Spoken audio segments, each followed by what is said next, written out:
우리에게 주시는 말씀은 요한복음 21장 15절에서부터 17절까지 말씀입니다. 하나님께서 주시는 말씀 받들어 봉독할 때에 살아계신 하나님의 음성을 들으시기 바랍니다. 그들이 조반 먹은 후에 예수께서 시몬 베드로에게 이르시되 요한의 아들 시몬아, 내가 이 사람들보다 나를 더 사랑하느냐 하시니 이르되 주님 그러하나이다. 내가 주님을 사랑하는 줄 주님께서 아시나이다. 이르시되 내 어린 양을 먹이라 하시고, 또 두 번째 이르시되 요한의 아들 시몬아, 내가 나를 사랑하느냐 하시니 이르되 주님 그러하나이다. 내가 주님을 사랑하는 줄 주님께서 아시나이다. 이르시되 내 양을 치라 하시고, 세 번째 이르시되 요한의 아들 시몬아, 내가 나를 사랑하느냐 하시니 주께서 세 번째 내가 나를 사랑하느냐 하심으로 베드로가 근심하여 이르되 주님 모든 것을 아시오매 내가 주님을 사랑하는 줄을 주님께서 아시나이다. 예수께서 이르시되 내 양을 먹이라.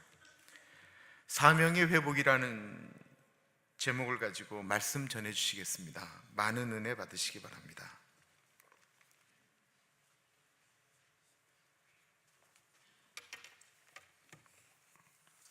할렐루야. 네. 어제 제가 설교하면서 많은 분들에게 근심을 끼쳐드려서 죄송하고, 그런데 예배 마치고 함께 그 교제하고 식사를 나누면서 너무 감사했습니다.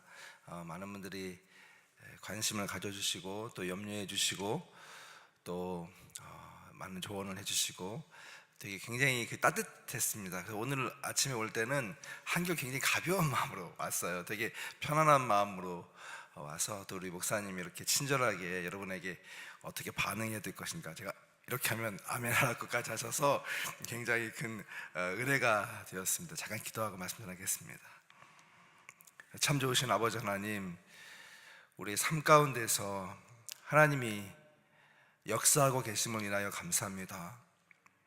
우리가 주님을 때때로 잊고 또 멀리 떠나갈 때에도 우리를 버리지 않으시고 붙잡아 주시고 이끌어 주신 아버지 하나님, 이 아침에 우리가 다시 한번 주님의 얼굴을 보게 하시고 또 하나님을 만나게 하시고 또 하나님의 음성을 들을 수 있는 시간 될 수 있도록 역사하여 주옵소서.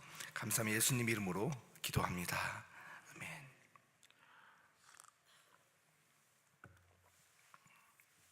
여러분, 우리가 인생을 살다 보면 자기의 삶에 대해서 좀 진지하게 고민을 할 때가 옵니다. 몇 번의 그 찬스가 있는 것 같은데, 아마 사춘기 때 내 인생은 무엇인가 이런 것을 아주 되게 깊이 고민을 하죠.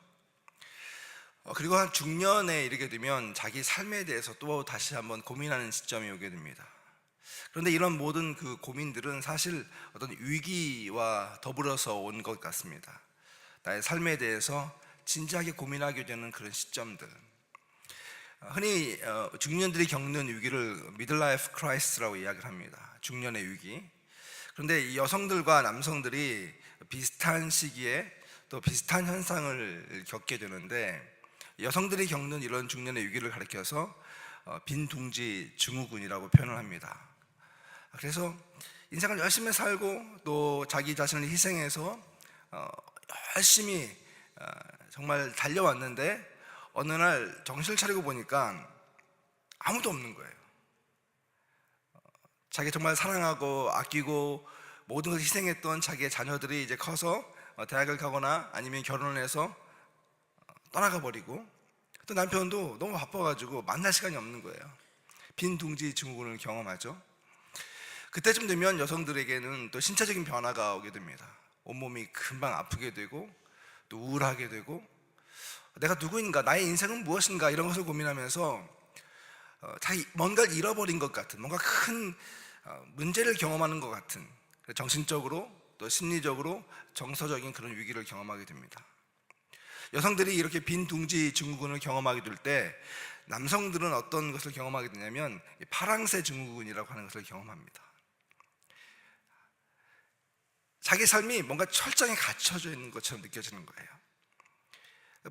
자기 가족을 위해서 자기 몸이 부서지라고 열심히 일해왔는데 남겨진 게 별로 없는 것 같아요. 마치 어떤 철창에 갇혀서 매일 반복된 생활을 하고 있다가 결국 나는 누구인가, 나는 무엇을 위해서 살아왔는가라고 하는 것을 고민하는 시점. 어떤 사람들은 이런 중년의 위기를 가리켜서 제2의 사춘기다 이렇게 표현을 했습니다. 여러분은 인생을 살아갈 때 굉장히 열심히 살아가죠. 뭔가를 성취하기 위해서 자기의 모든 것을 걸고 살아갑니다. 그런데 어느 날 자기의 삶을 뒤돌아보다 보면 과연 내가 이것을 위해서 이렇게 살아왔는가? 혹 중년의 시간을 지나고 또 노년의 시간에 이르렀을 때도 마찬가지라는 생각이 들어요. 나의 삶은 과연 무엇을 위해서 살아온 것인가? 본질적인 그런 존재론적 고민을 하게 되는 것이죠. 이민 생활을 하면서도 마찬가지인 것 같습니다. 여러분, 한국의 이민자들은 그 어떤 나라의 이민자보다 열심히 살아갑니다.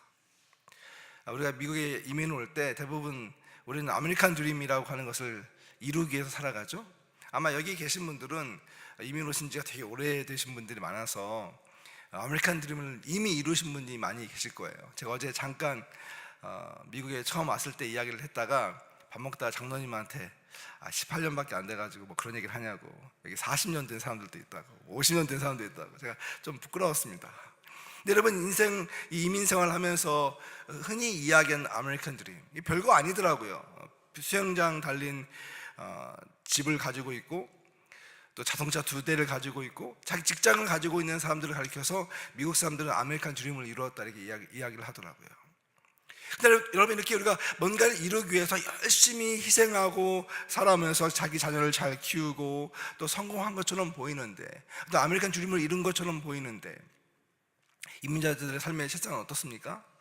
몇 해 전에 뉴욕 보건국에서 다양한 인종들을 조사해서 중년 사망률을 조사했습니다.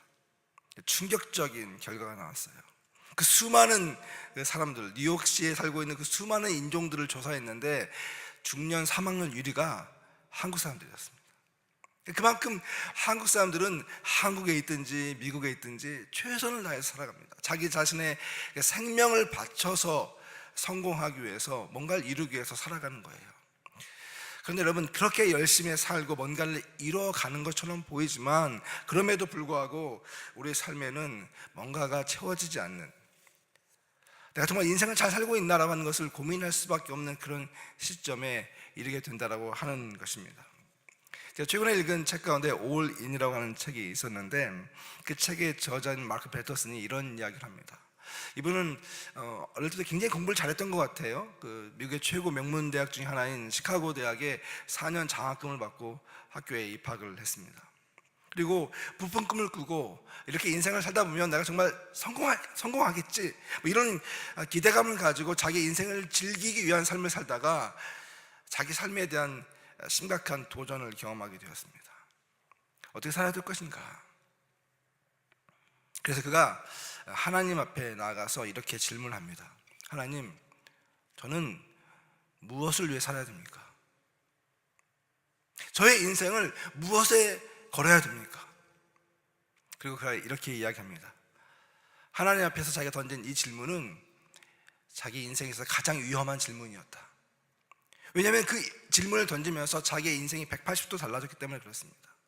자기의 성공과 어떤 성취를 위해서 달려가던 인생에서 그것이 아니라 하나님께서 원하시는 삶이 무엇인가를 고민하기 시작하면서 그 다니고 있던 학교를 4년 장학금을 포기하고 신학대학에 들어가 버려요.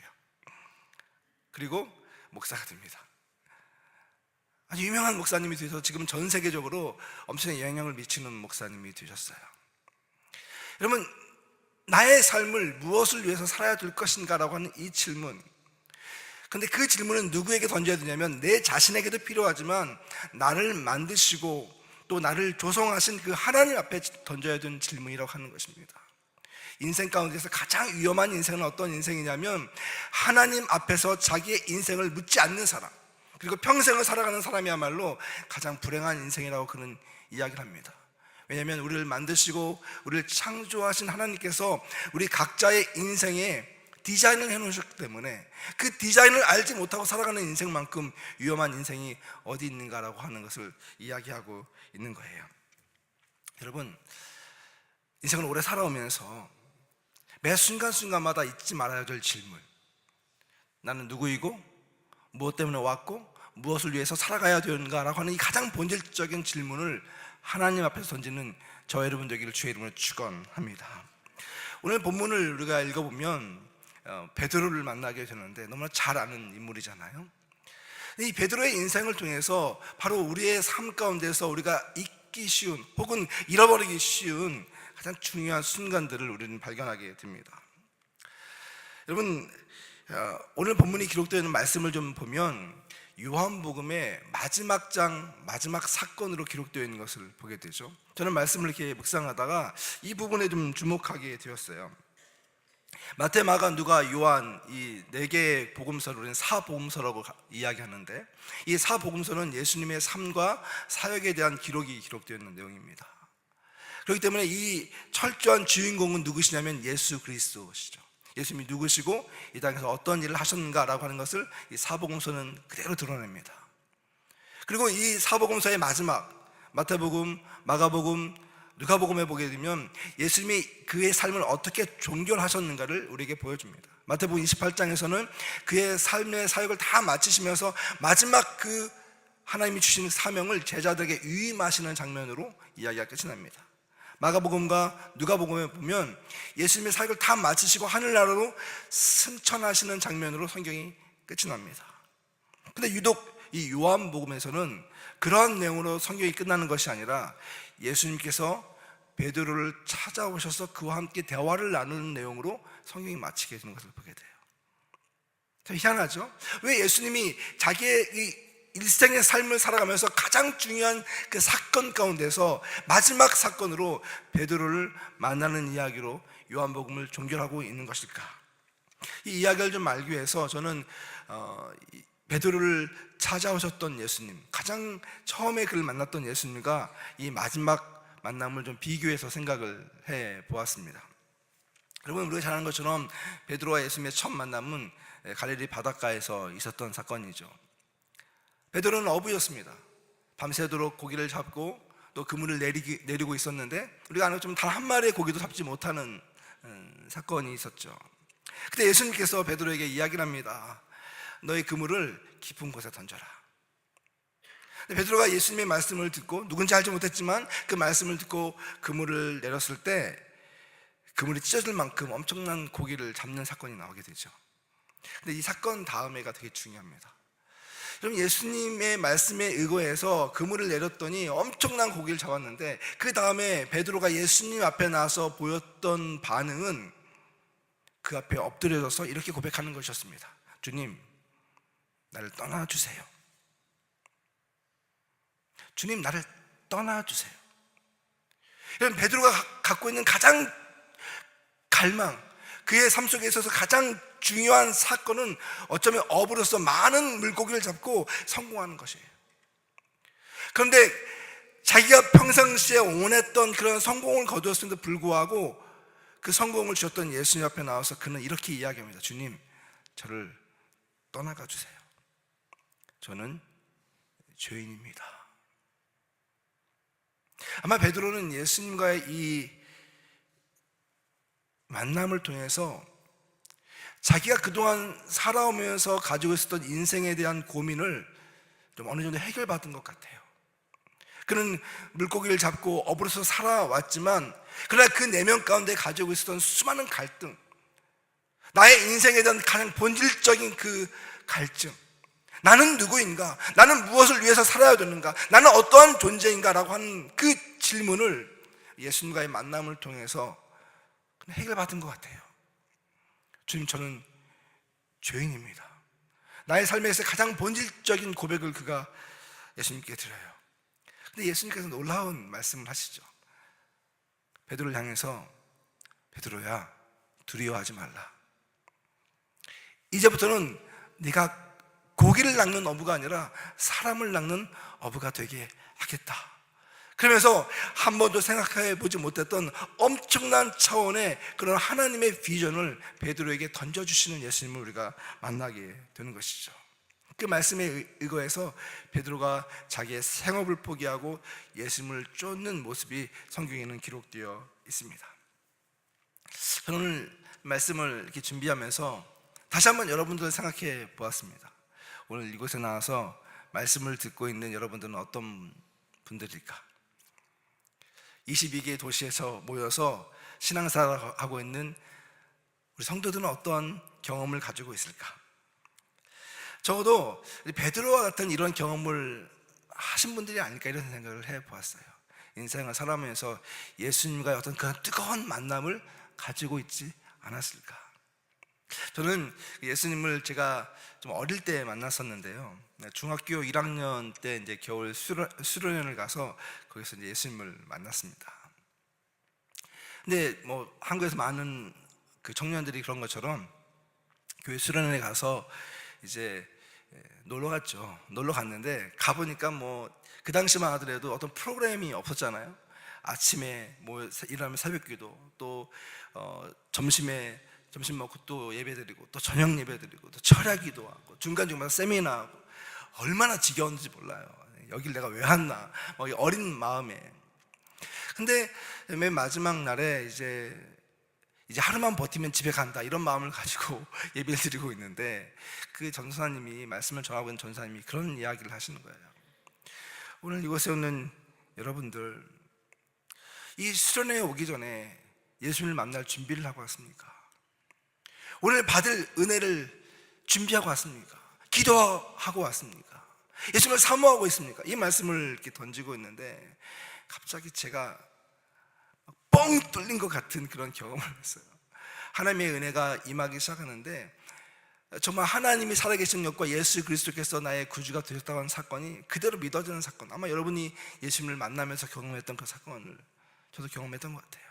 중학교 1학년 꼬맹이가 그 말을 듣자마자 눈에서 눈물이 터지기 시작하는데, 그리고 이제 기도를 했죠. 몇 시간 기도한지를 모르겠어요. 막 정신없이 기도하고 내 속에 있는 죄를 회개하고 예수님 앞에서 정말 주님을 사랑한다고 고백하고 눈을 떴더니 주변에 아무도 없어요. 시계를 봤더니 새벽 한 3시 반쯤 된 것 같아요. 한 4-5시간 그렇게 기도를 하는, 그게 저의 예수님과의 첫 번째 만남이었습니다. 그럼 아마 예수님을 만났을 때 그 감격들을 기억하고 있을 거예요. 자기 삶 가운데서 때로는 나의 삶에 대한 방향을 잃어버렸을 때, 혹은 나의 삶에서 가장 큰 고민이 있었을 때, 해결되지 않은 어떤 문제 가운데 있게 되었을 때, 내 자신에 대한 고민 가운데 있을 때, 어떤 가정의 문제가 있었을 때, 사업의 문제가 있었을 때, 가야 될 방향이 보이지 않았을 때, 그런데 그때 나를 찾아와 주신 그 예수님, 나의 삶을 만지시고 변화시키시고 새롭게 하셨던 그 예수님, 아마 여러분들은 그 예수님과의 만남을 통해서 자기 삶의 새로운 방향을 설정하고 주님을 위해서 나의 삶을 드려야겠다라고 하는 그런 헌신을 했었을지도 모르겠습니다. 그래서 교회를 섬기면서 하나님의 영광을 나타내기 위해서 정말 자기의 삶과 자기의 모든 것을 드려가면서까지 예수님을 위해서 일생의 여정을 걸어오신 분들이 아마 이 가운데는 많이 계실 거예요. 예수님과의 첫 번째 만남. 근데 여러분, 신앙이라고 하는 게 그 뜨거운 만남을 통해서 평생 동안 유지하면서 살아가는 게 별로 쉽지 않은 것을 봐요. 활활 불타오르는 그런 활화산 같은 그런 믿음을 갖고 있었는데, 시간이 지나가면서 어느덧 우리의 신앙이 조금씩 식어지게 되고, 또 때로는 이것이 나의 삶의 습관이 되고, 그래서 정말 내가 경건의 모양은 있지만 경건의 능력이 사라지고, 어떤 거룩의 모양은 있지만 거룩의 능력이 사라져가는 그러한 삶을 살아가는, 어느새 드라이해져가는 나의 신앙의 모습, 이런 어떤 반복적인 그런 모습을 가지고 있는 성도들의 모습을 우리는 어렵지 않게 보게 된다고 하는 것이죠. 저는 본문을 묵상하면서 우리의 어떤 자화상을 한번 대입해 보게 되었습니다. 오늘 본문에서는요, 과거에 그렇게 의기양양하고 패기 넘치고 거칠 것 없이 보였던 그런 베드로의 그런 모습을 우리는 찾아볼 수가 없는 것을 보게 됩니다. 어쩌면 그것이 우리에게서 더 큰 은혜가 되는지도 모르겠습니다. 예수님께서 베드로를 찾아오셨을 때, 바로 오늘 본문에서는 철저하게 무너지고 실패한 베드로의 모습을 발견하게 됩니다. 베드로는 더 이상 과거에 내가 주님을 위해서 나의 목숨까지 바치겠습니다라고 이야기했던 그런 자신감 있는 베드로가 아니었습니다. 예수님을 향해서 주님, 내가 당신처럼 이 바다 위를 한번 걸어보겠습니다라고 그 모험의 길을 걸었던 그런 베드로의 모습을 찾아볼 수가 없습니다. 베드로는 오늘 철저하게 실패한 이후의 모습으로 예수님을 만나고 있는 것입니다. 여러분, 저는 성경을 보면서 가끔씩 성경은 정말 너무 적나라하다 이런 생각을 해볼 때가 있어요. 여러분, 베드로가 실패를 했는데 성경은 베드로의 실패한 모습을 굉장히 디테일하게 설명을 해주고 있잖아요. 최고의 제자인데, 적어도 예수님의 수제자라고 이야기를 받았는데, 근데 베드로가 예수님을 부인하는 그 장면, 성경은 그가 어떤 고위 공직자나 아니면 어떤 거대한 그런 세력 앞에서 예수님을 거부한 것이 아니라 가장 보잘것없는 몸종들에게, 여종들 앞에서 예수님을 부인하고 예수님을 떠나는 장면이 기록되어 있는 것을 보게 됩니다. 가장 수치스러운 그런 모습을 가장 상상하기 어려운 상황 가운데서 우리에게 보여주고 있는 것입니다. 그런데 여러분, 오늘 예수님께서 그 베드로를 찾아오세요.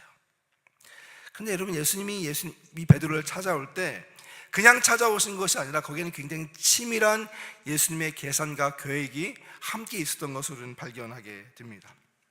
먼저 예수님이 베드로를 찾아오셨을 때요, 그 장소가 되게 중요합니다. 예수님은 베드로를 찾아오시는데 갈릴리에서 베드로를 만나세요.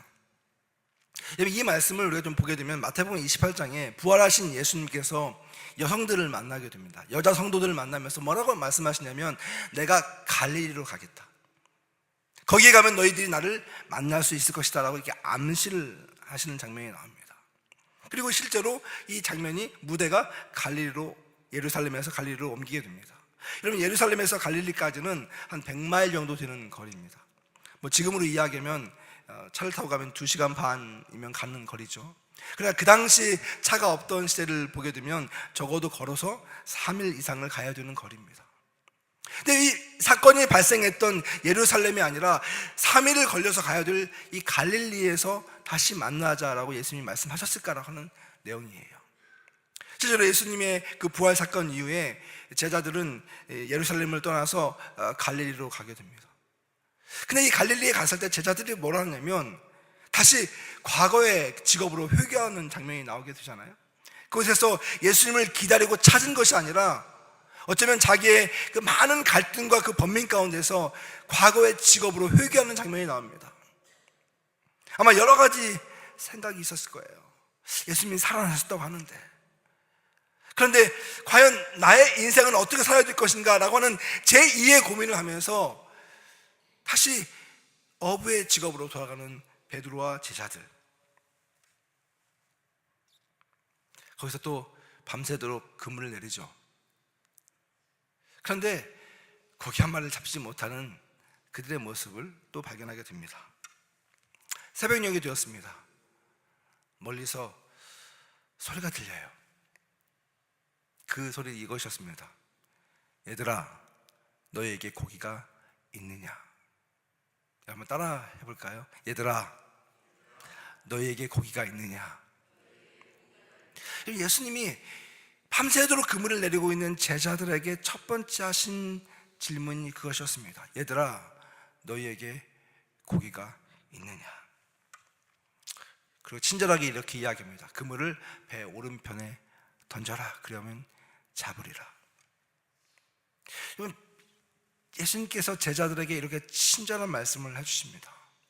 제자들은 이 말씀을 하신 분이 누구인지를 묻지 않고 그물을 오른편에 던져요. 그리고 그 그물을 다시 길러 오르는데 마치 베드로의 첫 번째 만남과 같이 그물을 들어 올릴 수 없을 만큼의 엄청난 물고기에 잡히는 사건을 다시 경험하게 되는 것을 보게 됩니다. 여러분, 예수님이 우리를 찾아오시는데 우리가 되게 성공하고 우리가 부유하고 내가 뭔가 자랑할 것이 있고 내가 뭔가 잘나 보였을 때 예수님이 나를 찾아오신 것이 아니라 가장 비참하고 가장 부끄럽고 가장 낙심했을 때 찾아오셨어요. 그리고 예수님이 묻는 거예요. 얘들아, 너에게 고기가 있느냐?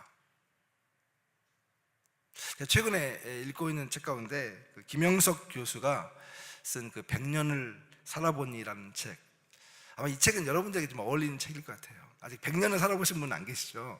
근데 이분이 한국의 제1세대 철학자로서 굉장히 존경을 받고 있는 분인데 이제 올해 100세가 되셨더라고요. 근데 재작년에 책이 나와서 98세쯤 정도 되었을 때 이 책을 내셨는데 100세를 살아보니, 100년을 살아보니, 그러면서 자기의 인생과 삶과 신앙에 대한 이야기를 하시는 거예요. 근데 책 서두에서 이런 이야기를 합니다. 사람들은 모두 다 이 행복을 원한다고 하는 것이죠. 근데 많은 사람들이 인생을 살아가면서 이 행복이 마치 물질적이고 또 가시적인 것을 소유함으로써 얻어지는 것이라고 생각을 하면서 산다고 하는 거예요. 마치 어린아이가 자기가 원하는 인형을 딱 받았을 때 너무 행복하다 이렇게 느끼는 것처럼 많은 사람들이 인생을 살아가면서 무언가 자기가 원하는 것을 소유하면 그것이 행복인 것처럼 알면서 살아간다고 하는 거예요. 그래서 이 사람들은 평생 동안 물질을 얻기 위해서 노력하고 권력을 소유하기 위해서 자기 모든 것을 걸고 또 명예를 얻기 위해서 노력한다고 하는 거예요. 근데 우리가 가지고 있는 이 행복이라고 하는 것이 얼마나 연약한 것인지, 마치 그 어린아이가 그 인형을 잃어버렸을 때 얻는 그 허탈함처럼 우리가 소유했던 이런 것들을 놓쳐버리는 그 순간에 모든 행복이 산산조각 나는 그런 것을 경험하게 된다고 하는 거예요. 왜 그러냐면 사람들은 어느덧 소유의 노예가 되어 있기 때문이다, 그렇게 이야기를 하더라고요. 서양 속담에 신은 인간에게 시련을 주지만 악마는 우리를 유혹한다, 이런 속담이 있대요. 악마는 우리에게 계속 속삭이는 거예요. 더 가져라, 남들보다 더 많이 가져라, 아니 남의 것을 빼앗아더라도 네가 소유해야 된다, 그게 행복한 거야. 일생을 살아가면서 우리는 이런 거짓된 메시지를 들으면서 더 많이 갖기 위해서, 더 앞서가기 위해서 우리의 모든 것을 걸고 달려가게 되는데 결국 이 소유의 노예가 되어서 진짜 중요한 행복을 잃어버리면서 살아가는 그 인생이 너무 많더라고 하는 거예요. 여러분, 예수님께서 오늘 제자들을 찾아오셔서 베드로에게 이렇게 물으십니다. 너희에게 고기가 있느냐? 일평생 그렇게 열심히 살아왔는데 정말 네가 그렇게 추구했던 진정한 고기가 있느냐? 정말 너가 정말 하나님 앞에서 또 사람들 앞에서 이것이 나의 인생이고 이것이 나의 삶의 결과물입니다라고 이야기할 수 있을 만한 그런 가치 있는 고기를 우리는 오늘 가지고 있는가?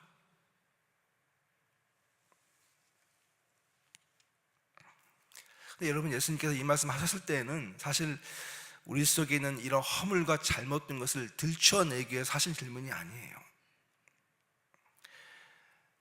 우리의 실상을 다시 보라고 말씀하고 있는 거예요. 내 뜻대로 살아온 인생, 내 방식대로 살아온 인생, 세상이 이렇게 살라고 해서 살아와 봤는데 과연 무엇이 남았는가? 너의 인생의 본질은 무엇인가? 라고 하는 것을 예수님 우리에게 다시 물어보고 있는 거예요. 그 다음에 예수님께서 우리에게 보여준 또 다른 장면이 나옵니다. 그 물고기를 잡고 베드로가 그물을 끌어올린 걸 다 마치지 않고요, 그 순간 이분이 예수님이구나 하는 것을 깨닫게 되었어요. 그래서 그는요 다른 제자들에게 그것을 맡겨놓고 그 바다를 뛰어서 예수님께 나옵니다. 한 100m 정도 되는 거리라고 그래요. 한 100m 정도 되는 거리에서 바다에 수영을 해서 예수님 있는 육지까지 달려와서 예수님 하고 예수님을 찾아오는 장면이 나오죠. 근데 그때 예수님이 뭐라고 있었냐면 제자들에게 음식을 주기 위해서 아침을 준비하고 있었어요. 근데 여러분, 이 장면도 되게 특이하지 않습니까?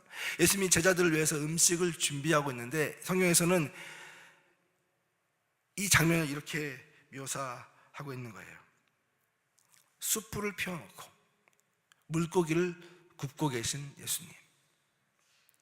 여러분, 이 장면을 조금만 더 생각해 보면 이 장면은 요한복음 18장 18절에 있는 말씀과 정확하게 일치가 됩니다. 18장 18절은 이렇게 기록되어 있어요. 그때가 추운 고로 종과 하인들이 숯불을 피우고 서서 쬐니 베드로도 함께 서서 쬐더라. 무슨 장면입니까? 베드로가 예수님을 부인하던 그 현장의 모습입니다. 예수님을 부인했던 그 베드로, 그 현장에는 숯불이 피워져 있었어요. 예수님께서 베드로를 다시 찾아오셔서 그들에게 음식을 준비하고 계시는데 숯불을 피워놓고 그 장면이 생각나게 하시는 거예요. 아마 베드로는 여러 가지 갈등이 더 있었겠죠. 자기의 죄가 떠올랐겠죠. 예수님을 배신했던 그 자기의 어떤 부끄러운 모습이 막 떠올랐을 거예요. 그래서 예수님이 더 짓궂게 말씀하십니다. 식사를 하시면서 질문을 하시는 거예요. 첫 번째 질문, 요한의 아들 시몬아, 내가 이 사람들보다 나를 더 사랑하느냐? 두 번째 질문을 하세요. 요한의 아들 시몬아, 내가 너를 사랑하느냐? 세 번째 질문을 하십니다. 뭐예요? 요한의 아들 시몬아, 내가 나를 사랑하느냐? 똑같은 질문을 세 번 하시는 것은 무엇입니까? 세 번 예수님을 부인했던 베드로를 다시 떠오르게 하시는 거예요. 요한의 아들 시몬아, 네가 나를 정말 사랑하느냐? 그때 베드로는 이렇게 이야기해줘. 예수님, 제가 예수님을 사랑하는 것을 예수님이 아십니다. 제가 예수님을 사랑합니다. 제가 예수님을 사랑해요. 여러분, 우리 삶 가운데 가장 내면 깊은 곳에 있는 우리의 메시지는 무엇입니까? 내가 예수님을 믿고 예수님을 섬기고 또 우리 신앙생활하고 많은 봉사를 하고 있고 또 때로는 나의 신앙이 굳어진 것 같은 어떤 드라이해져 버린 이런 상황 가운데서 예수님이 오늘 우리에게 와서 확인하고 싶어 하신 것이 무엇입니까?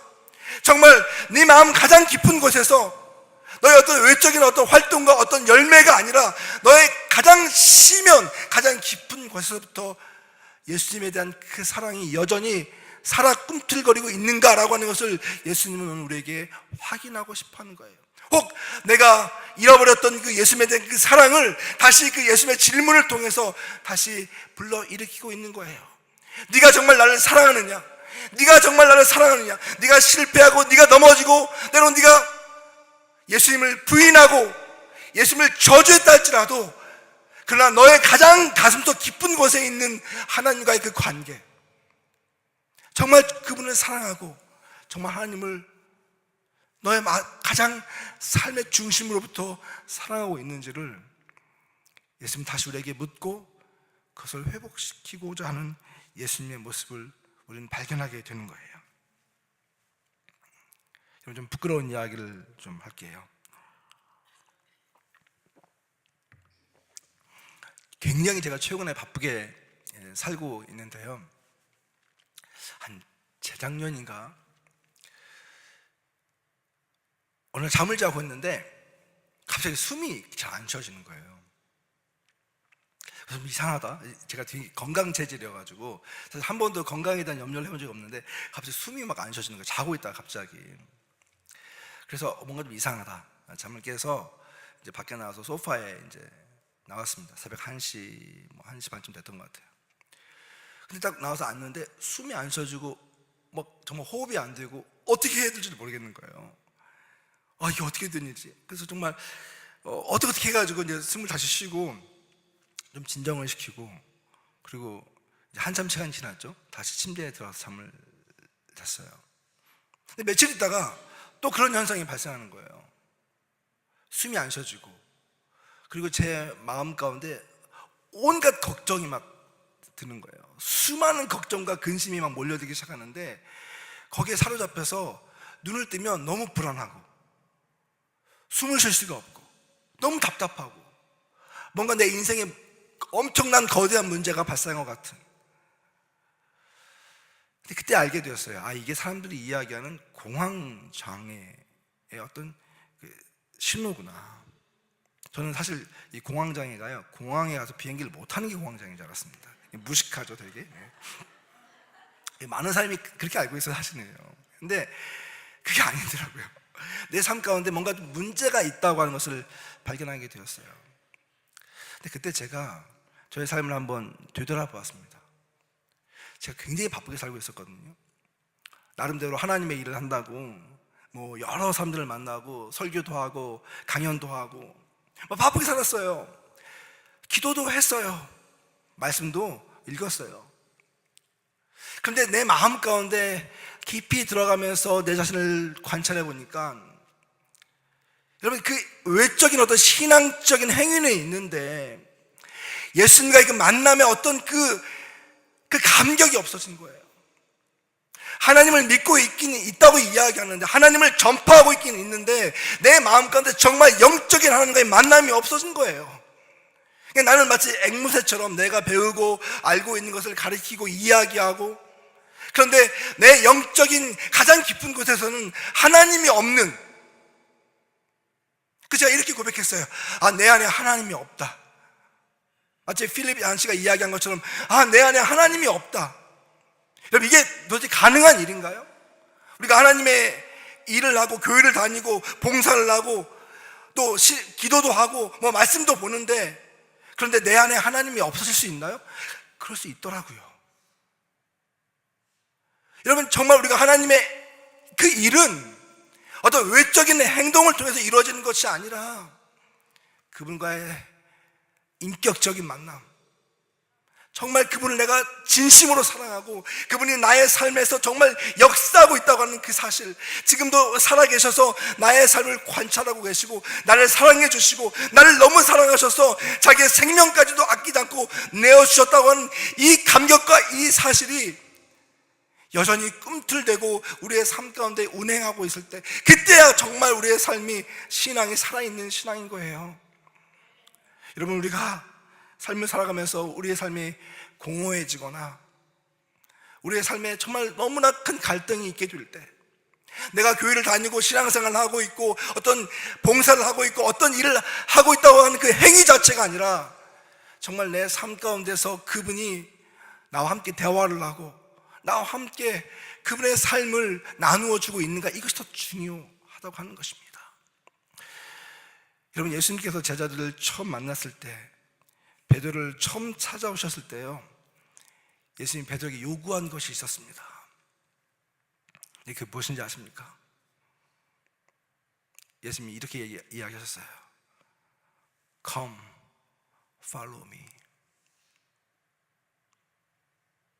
Come, follow me.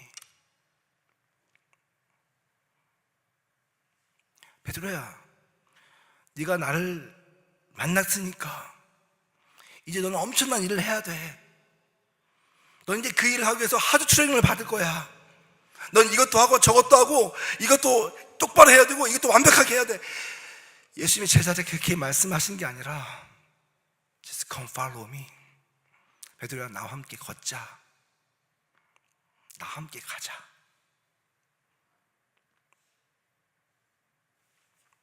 나와 함께 밥을 먹고 나와 함께 길을 걷고 나와 함께 웃고 나와 함께 교제하자. 여러분, 예수님이 제자들에게 또 베드로에게 원하셨던 그거 하나예요. 여러분, 우리에게 예수님 뭔가 많은 걸 요구하시는 것이 아니에요. 뭔가 위대한 일을 하라고 우리를 부르신 것이 아니에요. 우리가 정말 주님을 사랑하고 주님을 믿는다면 그분과 함께 걷는 거예요. 나의 인생을 그분과 함께 동행하면서 예수님이 하시는 말씀을 듣고 예수님의 그 심장을 느끼고 예수님이 기뻐하시는 그 일을 하려고 하고, 그분이 내 안에 계시기 때문에, 그분이 내 안에서 호흡하고 있기 때문에 내 삶을 드리는 것.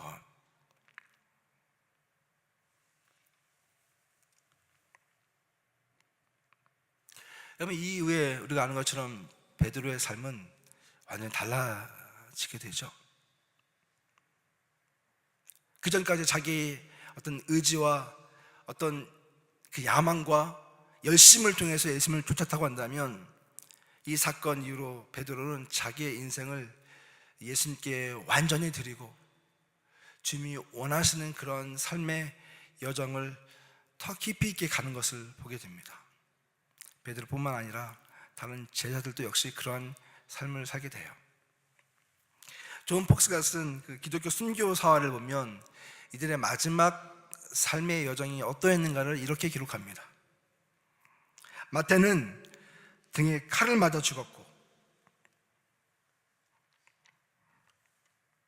바돌로메와 다데오는 매를 맞아 죽었고, 예수님의 동생 야고보는 성전 꼭대기에서 땅에 던져진 후 곤봉에 맞아 죽었고,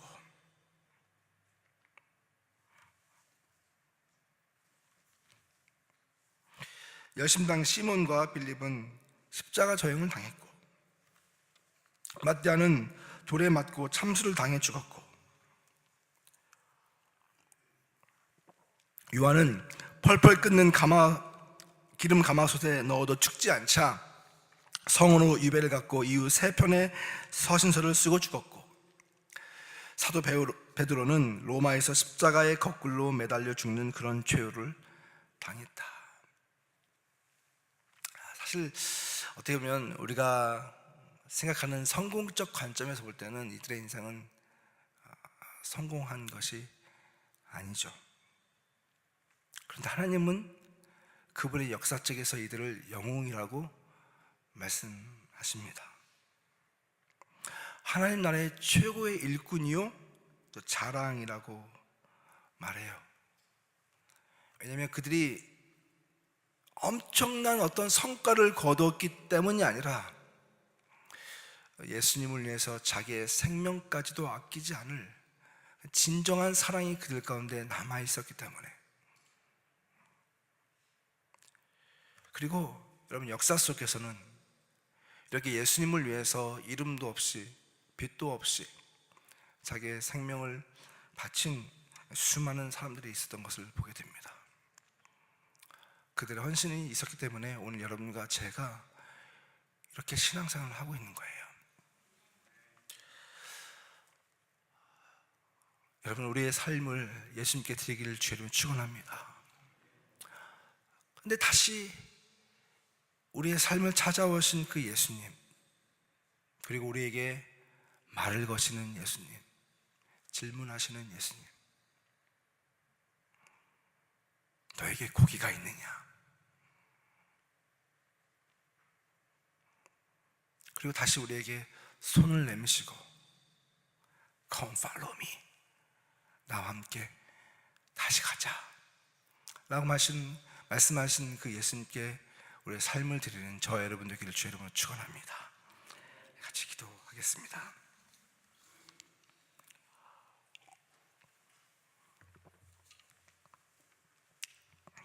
여러분, 이 시간에 한번 기도하면서 우리 인생을 한번 되돌아봤으면 좋겠습니다.